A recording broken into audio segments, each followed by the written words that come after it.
महाकुंभ 2025 में संगम के तट पर महिलाओं के साथ जो हो रहा है वह न केवल सम्मानजनक है बल्कि अपराध भी है। क्या आप जानते हैं कि महिलाओं के स्नान और कपड़े बदलते समय के वीडियो सोशल मीडिया पर अपलोड किए जा रहे हैं और सिर्फ यही नहीं, इन वीडियो को चोरी से रिकॉर्ड कर डार्क वेब पर बेचने का मामला भी सामने आया है। क्या यह केवल एक गलती है या एक संगठित अपराध और पुलिस इस पर क्या कदम उठा रही है? क्या सरकार और पुलिस महाकुंभ में महिलाओं की सुरक्षा को लेकर अपने कर्तव्यों में सही तरीके से काम कर रही है? क्या आप जानते हैं कि सोशल मीडिया पर ये वीडियो 1900 से लेकर 4000 रुपए में बिक रहे हैं? क्या आपके परिजनों की सुरक्षा को लेकर आपने कभी सोचा है कि ऐसे मामलों में कैसे कदम उठाए जाए? आइए जाने इस गंभीर मुद्दे पर हम क्या करें ताकि महिलाओं की गरिमा और सुरक्षा की रक्षा की जा सके। जय हिंद दोस्तों, मैं हूं हीरा परिहार और आप देख रहे हैं देशभक्त डायलॉग। चैनल को सब्सक्राइब करें और वीडियो को ज्यादा से ज्यादा शेयर करें ताकि हमारी बहनें माताएं सुरक्षित रह सकें। वीडियो में लाइक और कमेंट करना ना भूलें। दोस्तों, जहां 2025 में प्रयागराज में महाकुंभ मेला बड़ी धूमधाम से आयोजित किया गया, इस बार महाकुंभ में करोड़ों श्रद्धालुओं ने गंगा स्नान के लिए संगम की ओर रुख किया। यह एक ऐसा धार्मिक आयोजन है जहां श्रद्धालु अपनी आस्था की डुबकी लगाने आते हैं और पुण्य कमाते हैं। लेकिन इस वर्ष महाकुंभ मेला उस समय विवादों में घिर गया जब महिलाओं के स्नान करने और कपड़े बदलने के दौरान बनाए गए फोटो और वीडियो सोशल मीडिया और डार्क वेब पर अपलोड और बेचे जाने का मामला सामने आया। यह घटना न केवल महिलाओं की निजता का उल्लंघन है बल्कि समाज में महिलाओं की सुरक्षा को लेकर एक गंभीर सवाल भी खड़े करती है। जहां महाकुंभ में महिलाएं जब संगम में स्नान करने जाती हैं तो उनके साथ कुछ असामाजिक तत्व उनकी अनुमति के बिना उनके फोटो और वीडियो बनाते हैं। इन फोटो और वीडियो को सोशल मीडिया पर अपलोड किया गया है और इनका गलत इस्तेमाल हो रहा है। यह पूरी घटना महिलाओं के निजी जीवन और उनकी गरिमा का उल्लंघन करती है। कई रिपोर्ट्स के अनुसार इन वीडियो को डार्क वेब पर भी बेचा जा रहा है। एक टेलीग्राम चैनल और इंस्टाग्राम अकाउंट पर इन वीडियो को रिकॉर्ड करके बेचा जा रहा है जिनकी कीमत 1900 रुपए से लेकर 4000 रुपए तक है। ऐसी वीडियो को महाकुंभ में जुड़ी कुछ हैशटैग के साथ अपलोड किया जा रहा है, जैसे हैशटैग महाकुंभ 2025, हैशटैग गंगा स्नान, हैशटैग प्रयागराज महाकुंभ, ताकि ये वीडियो वायरल हो सके। महिलाओं की इन वीडियो का अपलोड करना खासकर उन महिलाओं के नहाने और कपड़े बदलने के वीडियो उनके शारीरिक और मानसिक असम्मान का कारण बनता है। यह केवल उनके निजी जीवन की स्वतंत्रता का उल्लंघन नहीं करता बल्कि यह एक बड़े अपराध की श्रेणी में भी आता है। इस प्रकार की घटनाएं हमारे समाज में महिला सुरक्षा के बारे में गंभीर सवाल खड़े करती है। हालांकि इस गंभीर मामले में उत्तर प्रदेश पुलिस कार्रवाई कर रही है अकॉर्डिंग द प्रिंट मीडिया, लेकिन इस मामले में केवल पुलिस ही नहीं बल्कि राजनीति में भी हलचल मचा दी है। समाजवादी पार्टी के अध्यक्ष उत्तर प्रदेश के पूर्व मुख्यमंत्री अखिलेश यादव ने इस घटना को लेकर बीजेपी सरकार पर जमकर निशाना साध दिया है। उन्होंने कहा है कि महाकुंभ में महिलाओं के सम्मान की रक्षा करने में बीजेपी सरकार पूरी तरह से विफल रही है। महाकुंभ में पुण्य कमाने आई महिलाओं के वीडियो सरेआम बेचे जा रहे हैं जो एक गंभीर और अशोभनीय मामला है। अखिलेश यादव ने यह भी आरोप लगाया है कि इस गोरख धंधे से सरकार को जीएसटी के रूप में फायदा हो सकता है। उन्होंने कहा कि सरकार को इस मामले में तुरंत कार्रवाई करनी चाहिए और महिलाओं की सुरक्षा को सुनिश्चित करने के कदम भी उठाने चाहिए। उनका कहना था कि यह घटना समाज के लिए बहुत बड़ी चिंता है और महिला सुरक्षा पर ध्यान केंद्रित करना सरकार की रिस्पॉन्सिबिलिटी है। जहां महाकुंभ में स्नान करने के लिए लाखों महिलाएं और बच्चियां पहुंचती हैं, यह आयोजन उन महिलाओं के लिए बहुत महत्वपूर्ण होता है जो गंगा स्नान करने के लिए दूर दराज से आती हैं। इन महिलाओं के लिए यह एक धार्मिक कर्तव्य होता है, लेकिन इस प्रकार के अपराध और उनकी आस्था और श्रद्धा को प्रभावित करते हैं। हम महिलाओं को इस वीडियो के माध्यम से यह संदेश देना चाहते हैं कि वे महाकुंभ में जाते समय सतर्क रहें, क्योंकि कुछ असामाजिक तत्व उनकी निजी जानकारी और तस्वीरों का गलत इस्तेमाल करने की कोशिश कर सकते हैं। महिलाओं को अपनी सुरक्षा के लिए सख्त कदम उठाने चाहिए और किसी भी संदिग्ध गतिविधि के बारे में पुलिस को सूचित करना चाहिए। लेकिन एक और गंभीर पहलू इस मामले से जुड़ा है दोस्तों, डार्क वेब का। डार्क वेब पर महिलाओं की वीडियो की बिक्री और आपत्तिजनक सामग्री का प्रसार समाज के लिए एक बड़ा खतरा बन सकता है।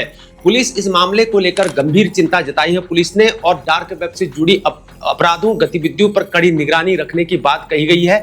यह सुनिश्चित करना है कि डार्क वेब पर महिलाओं के वीडियो बेचने वाले अपराधियों को जल्द पकड़ा जाए।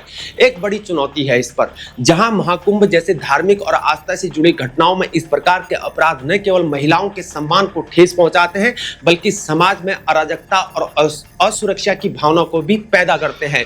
इस मुद्दे को सुलझाने के लिए समाज को एकजुट होना होगा और महिला के सम्मान के प्रति संवेदनशीलता बढ़ानी होगी। जहां भारत में महिला सुरक्षा को लेकर कानून सख्त है, लेकिन इन कानूनों का सख्ती से पालन करना और इन अपराधों को रोकने के लिए प्रभावी कदम उठाना बेहद जरूरी है। यह केवल प्रशासन और पुलिस की रिस्पॉन्सिबिलिटी नहीं है बल्कि समाज के प्रत्येक सदस्य की रिस्पॉन्सिबिलिटी बनती है। यह उन महिलाओं की सुरक्षा को सुनिश्चित करें और इस प्रकार की घटनाओं को रोकने के लिए सक्रिय रूप से काम करें। महाकुंभ जैसे बड़े धार्मिक आयोजनों में महिलाओं की सुरक्षा और सम्मान की रक्षा करना अत्यंत महत्वपूर्ण है और इस प्रकार के अपराधों से बचने के लिए कुछ सावधानियां हैं जो हमें बरतनी चाहिए। महिलाओं को इस बात से अवगत होना चाहिए कि सार्वजनिक स्थलों पर खासकर ऐसे धार्मिक आयोजनों में उनकी प्राइवेसी का उल्लंघन हो सकता है। उन्हें हमेशा सतर्क रहना चाहिए और यह सुनिश्चित करना चाहिए कि वे सुरक्षित स्थानों पर ही स्नान या व्यक्तिगत क्रियाएं करें। अकेले जाने से बचें। अगर संभव हो तो परिवार, दोस्तों या अन्य महिलाओं के समूह के साथ महाकुंभ में जाएं। समूह में होने से सुरक्षा की भावना बनी रहती है और आपस में एक दूसरे की देखभाल भी की जाती है। स्मार्टफोन और कैमरे का इस्तेमाल करते समय भी उस वक्त सतर्क रहें जब भी आप व्यक्तिगत जगहों पर हो, जैसे स्नान करते समय तो किसी भी तरह के कैमरे या फोन के इस्तेमाल से बचें, लेकिन आजकल करते हैं। यदि आपको किसी के द्वारा आपका वीडियो या फोटो लिया जाए तो तुरंत पुलिस को सूचित करें। धार्मिक आयोजनों में व्यक्तिगत पहचान को छिपाने के लिए चेहरे को ढकने या शॉल का इस्तेमाल भी आप कर सकते हैं। ये सुरक्षा मिल सकती है। विशेषकर स्नान और कपड़े बदलने के दौरान सतर्क रहें। सोशल मीडिया पर किसी के द्वारा फोटो या वीडियो शेयर करने के बारे में अगर आपको जानकारी मिलती है तो तुरंत उस पोस्ट या उस अकाउंट को रिपोर्ट करें। रिपोर्ट वाला ऑप्शन होता है, इसके लिए पुलिस से भी संपर्क किया जा सकता है। इसके अलावा आपको सोशल मीडिया पर भी आपका अकाउंट प्राइवेट रखना चाहिए ताकि कोई असामाजिक तत्व आपकी जानकारी का गलत इस्तेमाल न कर सके। यदि आपको लगता है कि कोई आपके व्यक्तिगत स्थान की सीमा का उल्लंघन कर रहा है तो तुरंत पुलिस या आयोजकों से मदद मांगें। महाकुंभ में महिलाओं की सुरक्षा सुनिश्चित करने के लिए पुलिस ने कदम उठाए हैं और इस तरह की घटनाओं को सुलझाने में वे मदद कर सकते हैं। कई स्मार्टफोन ऐप्स जो महिलाओं की सुरक्षा के लिए डिजाइन की गई हैं, इनमें से कुछ ऐसा आपको आपातकाल स्थितियों में अलर्ट भेजने और पुलिस से संपर्क करने की अनुमति देती है। इन्हें इंस्टॉल करना एक अच्छा कदम भी हो सकता है। महाकुंभ जैसे बड़े आयोजनों में आपको अपनी तस्वीरें और वीडियो सोशल मीडिया पर अपलोड करने से बचना चाहिए, खासकर उन स्थितियों पर जब आप अकेली हो या निजी गतिविधियों में शामिल हो। सार्वजनिक स्थलों पर हर किसी के साथ बर्ताव करते वक्त आपकी प्राइवेसी का अपने ख्याल रखें। महिलाएं और पुरुष दोनों को समाज में महिलाओं के सम्मान और सुरक्षा के महत्व के बारे में जागरूक करना चाहिए। यह जिम्मेदारी सिर्फ पुलिस या यहाँ पर प्रशासन की नहीं है बल्कि समाज के हर मेंबर्स की है। इस प्रकार की घटनाओं को रोकने के लिए समाज को एकजुट होना होगा। पुलिस और सरकार से यह उम्मीद जताई जाती है कि वे इन अपराधों पर कड़ी कार्रवाई करें और इस प्रकार के कृत्यों को बढ़ावा देने वाले लोगों के खिलाफ कठोर सजा सुनिश्चित करें। साथ ही इंटरनेट और डार्क वेब पर किसी भी प्रकार की आपत्तिजनक सामग्री के प्रसार को रोकने के लिए सख्त कानूनों की आवश्यकता है। कई बार व्यक्तिगत पहचान की चोरी से इस्तेमाल किया जाता है। ऐसे में हर महिला को अपनी पहचान और व्यक्तिगत जानकारी की सुरक्षा भी करनी चाहिए। विशेषकर धार्मिक आयोजनों के दौरान अपनी पहचान की सुरक्षा का ख्याल रखें। सरकार इस प्रकार के अपराधों और घटनाओं को रोकने के लिए कई प्रभावी कदम उठा सकती है। महाकुंभ जैसे धार्मिक आयोजनों में महिलाओं की सुरक्षा सुनिश्चित करें और उनकी निजता का रक्षा करने के लिए सरकार को सक्रिय भूमिका यहाँ पर निभानी चाहिए। सरकार को इस प्रकार के अपराधों पर कड़ी कानूनी कार्रवाई करनी चाहिए। अगर कोई व्यक्ति महिलाओं की निजता का उल्लंघन करता है या उनकी तस्वीरों और वीडियो का गलत इस्तेमाल करता है तो उसे तुरंत यहाँ पर गिरफ्तार कर सख्त सजा दी जानी चाहिए। कानूनों को और भी सख्त किया जा सकता है, खासकर डिजिटल अपराधों के खिलाफ। इनके खिलाफ जैसे डिजिटल सुरक्षा, निजता से संबंधित सख्त कानून जैसे आईटी एक्ट और पॉक्सो एक्ट के तहत मामला दर्ज होना चाहिए। ऐसे मामलों की त्वरित सुनवाई के लिए फास्ट ट्रैक कोर्ट की व्यवस्था की जा सकती है और सरकार को करना चाहिए ताकि दोषियों को जल्द से जल्द सजा मिल सके और समाज में कड़ा इससे संदेश जा सकता है। सरकार को सोशल मीडिया पर महिलाओं के खिलाफ अपराधों की निगरानी के लिए अधिक प्रभावी तंत्र बनाने चाहिए।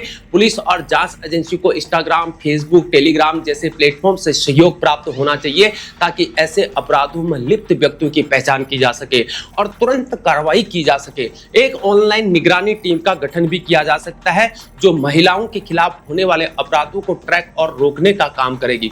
अगर है तो बढ़िया है। सरकार को डिजिटल ट्रेनिंग के माध्यम से अपराधियों को ऑनलाइन गतिविधियों की यहाँ पर निगरानी करनी चाहिए ताकि उनका पता चल सके और तुरंत कार्रवाई की जा सके।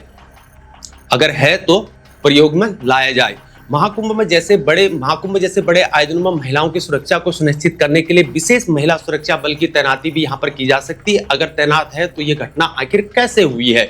बड़े धार्मिक मेलों में महिला पुलिस कर्मियों की संख्या बढ़ाई जा सकती है ताकि महिलाओं को अपनी सुरक्षा के लिए किसी भी समय मदद मिल सके। अगर किसी महिला के साथ असामाजिक तत्व द्वारा गलत व्यवहार किया जाता है तो एक फास्ट रिस्पॉन्स टीम को तैनात किया जा सकता है जो तुरंत उस जगह पर पहुंचे और एक्शन करे।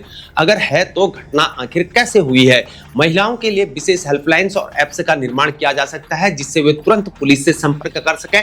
अगर है तो ठीक है, बढ़िया है, वर्णन है। साइबर अपराधों को रोकने के लिए सरकार को साइबर पुलिस बल और साइबर अपराधों के लिए विशेष कानूनी धाराएं लागू करनी चाहिए। साइबर सुरक्षा को बढ़ावा देना और महिलाओं को साइबर अपराधों से बचाने के लिए यहाँ पर प्रशिक्षण देना चाहिए। यदि किसी महिला की फोटो या वीडियो का गलत तरीके से प्रसार किया जाता है तो उस पर साइबर अपराधों के तहत कार्रवाई की जानी चाहिए।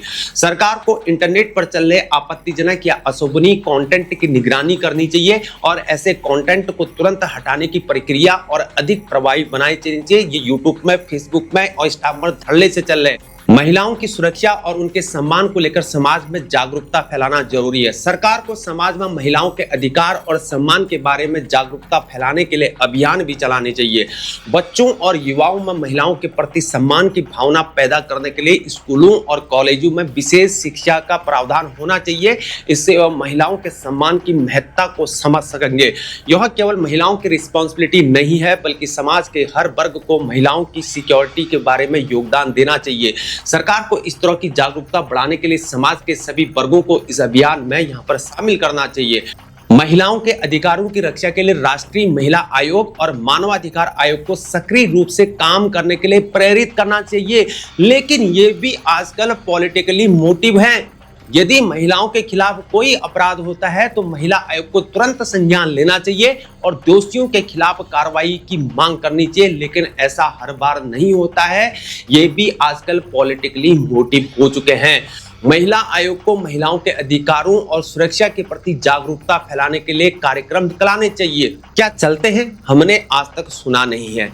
मीडिया को भी इस प्रकार के मुद्दों पर अपनी भूमिका निभानी चाहिए। महिलाओं की सुरक्षा के मुद्दों को यहाँ पर पॉजिटिवली तरीके से उठाना चाहिए ताकि समाज में महिलाओं के अधिकारों और सुरक्षा के प्रति यहाँ पर जागरूकता बढ़े। यदि मीडिया या सोशल मीडिया पर किसी भी प्रकार का गलत प्रचार होता है तो उसे तुरंत रोकने के लिए एक सशक्त तंत्र बनाना चाहिए।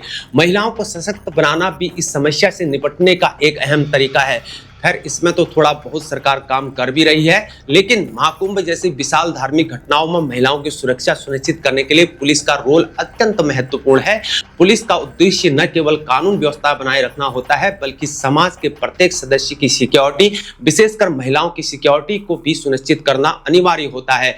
महाकुंभ जैसे बड़े आयोजनों में लाखों लोग यहाँ पर करोड़ों लोग भाग ले रहे हैं जिसमें अंतर्राष्ट्रीय श्रद्धालु भी शामिल हैं। ऐसे में पुलिस को अंतर्राष्ट्रीय सहयोग प्राप्त करना चाहिए ताकि अपराधियों का पता चल सके, खासकर अगर अपराधियों का संबंध किसी अन्य देश से हो। महाकुंभ जैसे बड़े धार्मिक आयोजनों में महिलाओं की सुरक्षा सुनिश्चित करने के लिए पुलिस का रोल बहुत इंपॉर्टेंट है।